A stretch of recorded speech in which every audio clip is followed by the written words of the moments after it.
नमस्कार, मैं हूं सुधीर चौधरी और डी कोड के इस वीकेंड एडिशन में आपका बहुत बहुत स्वागत है। आज सबसे पहले आपको ये दिखाएंगे कि क्या अमेरिका और ईरान के बीच ये युद्ध विराम अब बहुत जल्द टूटने वाला है और अमेरिका अब एक बार फिर से ईरान पर एक बहुत बड़े हमले की तैयारी कर रहा है।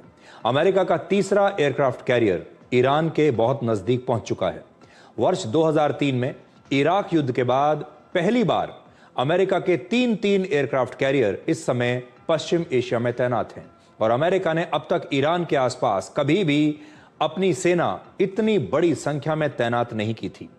बड़ी खबर यह है कि इस बार अमेरिकी सेना हॉर्मुज में ईरान के सैन्य ठिकानों पर भी हमले की तैयारी कर रही है। यानी हो सकता है कि इस बार यह युद्ध हॉर्मुज को लेकर हो। इसके बाद इस समय पूरी दुनिया में एक बात की सबसे ज्यादा चर्चा हो रही है और वो ये है कि क्या अमेरिका और ईरान के बीच युद्ध विराम अब टूटने वाला है और अमेरिका क्या एक बार फिर से ईरान पर एक बहुत बड़े हमले की तैयारी कर रहा है। तो आज की बड़ी खबर यही है कि अमेरिका का तीसरा aircraft carrier USS George HW Bush Iran के बहुत नजदीक पहुंच चुका है। यह इतना बड़ा एयरक्राफ्ट कैरियर है कि इसका वजन लगभग 1,00,000 टन है और यह पूरी दुनिया के सबसे बड़े वॉरशिप्स में से एक है। यह वॉरशिप न्यूक्लियर एनर्जी से चलता है। इसमें 2 बड़े न्यूक्लियर रिएक्टर्स हैं और इन्हीं रिएक्टर से इस वॉरशिप को ऊर्जा मिलती है और इस वॉरशिप पर लगभग 80 फाइटर जेट्स और मिलिट्री एयरक्राफ्ट तैनात हो सकते हैं। अमेरिका के 2 और aircraft carrier USS Abraham Lincoln और यूएसएस जेराल्ड आर फोर्ड पहले से ही ईरान के बहुत नजदीक समुद्र में तैनात हैं।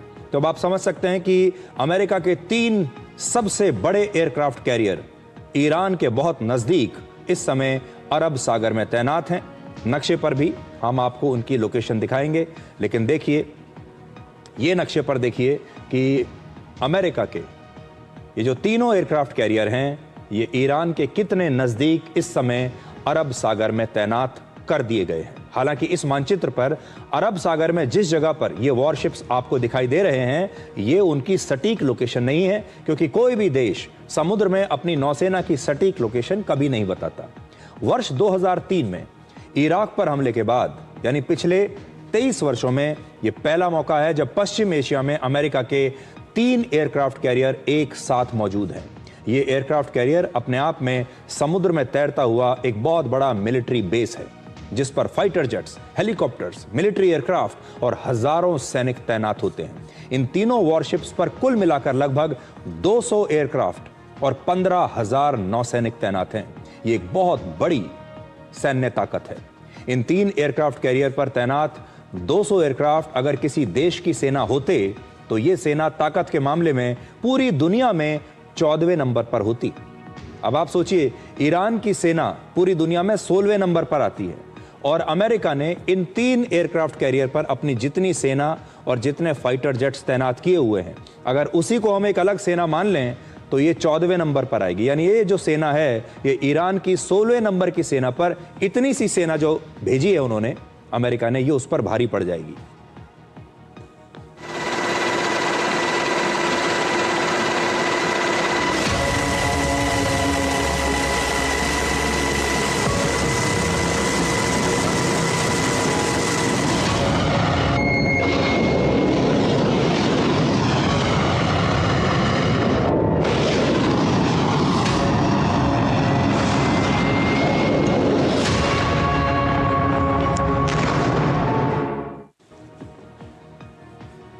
अमेरिका के पास इस समय 11 एयरक्राफ्ट कैरियर हैं और इस मामले में अमेरिका पूरी दुनिया में नंबर 1 पर है। पूरी दुनिया में अमेरिका के बाद चीन के पास सबसे ज्यादा 3 एयरक्राफ्ट कैरियर हैं। तो सोचिए, कहां अमेरिका के पास 11 एयरक्राफ्ट कैरियर और कहां चीन के पास सिर्फ 3। और चीन ने पिछले वर्ष ही अपनी नौसेना में यह तीसरा एयरक्राफ्ट कैरियर शामिल किया है। लेकिन चीन के पास परमाणु ऊर्जा से चलने वाला एक भी एयरक्राफ्ट कैरियर नहीं है। यानी इस मामले में चीन की नौसेना अमेरिका के सामने कहीं नहीं ठहरती। चीन के पास कुल मिलाकर जितने एयरक्राफ्ट कैरियर की ताकत है उतनी ताकत अमेरिका ने इस समय सिर्फ अकेले पश्चिम एशिया में ही तैनात कर रखी है। अमेरिका के रक्षा मंत्री पीट हेग्सेथ ने कहा कि अमेरिका के तीनों एयरक्राफ्ट कैरियर और दूसरे वॉरशिप्स मिलकर ईरान की नाकेबंदी को और ज्यादा मजबूत कर देंगे। It's a bold and dangerous mission, a gift to the world, historic, courtesy of a bold and historic president. That mission continues today in this new phase as Iran has an important choice, a chance to make a deal, a good deal, a wise deal. As part of that effort, the United States has imposed an ironclad blockade that grows more powerful by the day. From the Gulf of Oman to the open oceans, our Navy is enforcing this blockade without hesitation or apology. Now, as usual, there's a lot of false information out there. I'll say this, every ship, as of this morning, 34 total. Non-Iranian vessels are allowed to transit, and many have, including overnight. तो America के रक्षा मंत्री को आपने अभी सुन लिया। America ने इतनी बड़ी संख्या में अपनी सेना को वहां तैनात किया है, अपने 3 एयरक्राफ्ट कैरियर वहां पर तैनात कर दिए हैं। इसका मतलब साफ है कि अमेरिका जानता है कि इनकी जरूरत कभी भी पड़ सकती है। वॉरशिप्स की तैनाती के साथ साथ अमेरिका ईरान पर नए हमलों की प्लानिंग भी कर रहा है। अमेरिका के एक बड़े न्यूज चैनल CNN के मुताबिक अगर युद्ध विराम टूट जाता है तो अमेरिका हॉर्मुज में ईरान के मिलिट्री बेसिस पर इस बार बड़े हमले कर सकता है। अमेरिका की सेना इस बार डायनेमिक टारगेटिंग की रणनीति पर काम कर रही है। इसका मतलब होता है मौके के हिसाब से तेजी से लक्ष्य चुनकर उन पर हमला करना। इस रणनीति में ईरान की छोटी बोट्स और बारूदी सुरंग बिछाने वाले समुद्री जहाजों पर हमला किया जा सकता है। ऐसी बोट्स की मदद से ही ईरान ने दुनिया के सबसे महत्वपूर्ण हॉर्मुज के इस रास्ते को अपने कंट्रोल में रखा हुआ है। यानी इस बार हॉर्मुज को लेकर अमेरिका और ईरान के बीच एक बड़ा युद्ध हो सकता है। ये जो युद्ध होगा ये हॉर्मुज को लेकर होगा। अमेरिका की एक और न्यूज वेबसाइट एक्सियोस के मुताबिक ईरान की सेना ने हॉर्मुज में अब और ज्यादा बारूदी सुरंगें बिछा दी हैं। राष्ट्रपति डोनाल्ड ट्रंप ने अमेरिकी सेना को हॉर्मुज में समुद्री माइंस बिछाने वाली छोटी बोट्स को भी तुरंत नष्ट करने के आदेश दिए थे।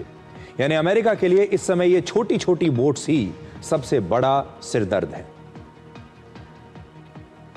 अमेरिका और ईरान के बीच युद्ध विराम टूट सकता है, लेकिन इजराइल और लेबनान के बीच युद्ध विराम 27 अप्रैल को ही खत्म होने वाला था, जिसे अब 14 मई तक बढ़ा दिया गया है।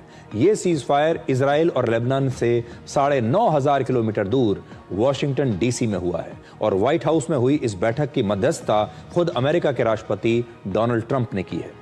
लेकिन ऐसा लगता है कि इस युद्ध विराम का शायद कोई मतलब है ही नहीं, क्योंकि इजराइल लगातार अब भी लेबनान में हिजबुल्लाह पर हमले कर रहा है और हिजबुल्लाह ने भी युद्ध विराम लागू होने के कुछ घंटे के बाद ही इजराइल पर हमले शुरू कर दिए।